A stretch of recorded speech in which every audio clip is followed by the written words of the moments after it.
and today before the Test match, and anticipation is high, or is it? No, I think it should be very, very high for the New Zealand side, because they're going to say goodbye to, one of their all-time greats, and he has struggled in this series for sort of form and wickets, but going to say goodbye to one of the all-time greats on his home ground.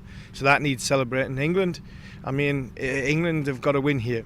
Make no bones about it. I have been very, very strong on what 2025 is looking like from the team point of view of momentum going into it. England have to go here and be ruthless. They've got the upper hand. They've got the foot on the throat. They have to keep it down, and that this winning here will stand them in good stead further down the line when the pressure situations come. And I think that as much internal pressure they can put on themselves to try and win this game, they should be doing that as much as they possibly can. So yeah, I think there's a huge amount on this cricket match. I don't think it's a dead rubber for either sides, because New Zealand want to win to get to send off one of their all-time greats, and Ben Stokes should be challenging his group to make sure that come the end of this Test match, England leave New Zealand 3-0, and that will be an unbelievable result. Tim Southee, 387 Test wickets, 389 Test wickets. Did you know that end is called the Seddon Road end, and it's now just yesterday being called the Tim Southee end? Nobody knows. I haven't been able to find out whether that's permanent or whether it's just for this test. I asked Matt Henry, and he said he thought it was just for this Test match, but it might well be the permanent Tim Southee end. So thank you, Tim. Imagine if he bowls from that end. Yeah, he opens the ball and the wind comes the other way, and Will O'Rourke or Matt Henry's got normally got the wind behind him, and he's got a bowl from the other end. But to be fair, does that add pressure? Seriously? No, I don't think it adds pressure. For the career he's had, what is pressure when you get to that point? Yeah. Jimmy was the same when Jimmy finished his career. What is pressure? It's another game of cricket. You go out there, try and perform to your best ability. I actually think having that bowling at the other end would inspire you, because you're running looking up to it. So no, I think it's I think it's a nice touch. I would rather it, if I was on a personal note from a New Zealand fan point of view, I'd rather it stay permanent. You got Richard Hadley Pavilion up down in Christchurch. I think this end or ear end, like when you have a great player, once they finish, Jimmy was extraordinary. You had to name it at that time after Jimmy Anderson, because he was just kept going and going and going. But now Tim's gone. I think it's fitting to name the end as he finishes that Test match, but also I think it should stay permanently because of what he's done for New Zealand cricket and what he's done for the people in Hamilton, because this is where he's from. You've had a look at the pitch. We have a strong suspicion that England are going to go unchanged, but you'll confirm that when you speak to Ben Stokes a little bit later. But you chatted to the groundsman, AJ, long-serving man. He knows this. Knows it very, very well. He reckons it won't spin. So what does that mean? He said it spun day one here last year against South Africa. He said, but there was a lot more grass on it. This time he's took the grass off on it. He says there'll be a bit more carry.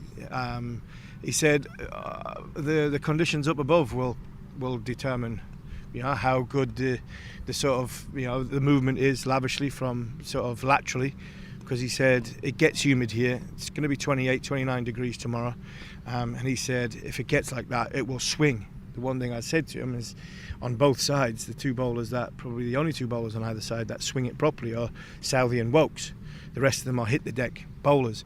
And he went, well, there'll be good carry, there'll be decent carry and good pace in the pitch. So, fingers crossed. When we get a pitch like that and the ball does carry, it's good for batting on. We just don't want to see any misbehaving. And I think over the course of the years here at Hamilton, it's probably the one ground where, as the Test match goes on, like the natural disintegration, you get up and down, you get a bit of uneven bounce. So if we get to days 4 and 5, which is always a big if in modern day Test match cricket, then you might get some indifferent bounce. But I'm expecting that to be a good pitch for the first couple of days. The team that wins the toss, I think New Zealand are going to bat first either way, because I think if they win the toss, they'll bat first.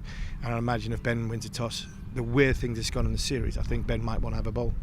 Interesting that this ground only has the one permanent building behind us, which is doubles as the pavilion, and there are some corporate suites in there, but there is a temporary scaffolding stand which increases the capacity to 8,500, which is actually more than we had at the Hagley Oval and the Basin Reserve, only by 500 or so, but again, it sold out for the first couple of days. Let's just finish on the point. Can you expand a bit on the ruthlessness that you want England to show? Because let's be honest, I mean, when they get on top, they are brutal, they are ruthless. And we saw that in the first two test matches, but then they've got maybe a bit of a soft underbelly when they're not on top. Is that what you think? Yeah, I think that's pretty fair. I think what we've seen so far with you know the McCullum Stokes team, when they do go on, when they get on a run, I mean, they nail it and they keep going, and the steamroller teams, they have to keep this going. For the simple fact is, you can't let India up, you can't let Australia up, and when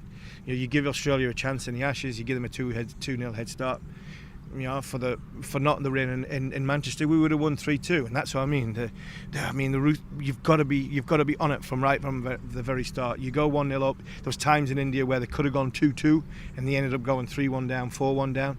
So I mean, when you start at a level and you get to a level that England are at now, I don't think you can turn it on and off as a tap. I don't think this side is the finished article like what the great Australia sides were, the great India side is, and great India sides have been, and stuff like that.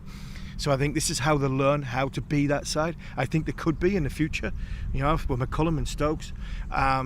But what it does mean is you've got to be ruthless when you've got a team down. They come away from here winning 3-0, and if they win this Test match comfortably, I mean, it gives me as a former player great hope that we can go and beat India at home, which I think we should do. We will be able to do and should do anyway. And then if we do that, I mean, learning to win, and win when things aren't, when not everything's on it.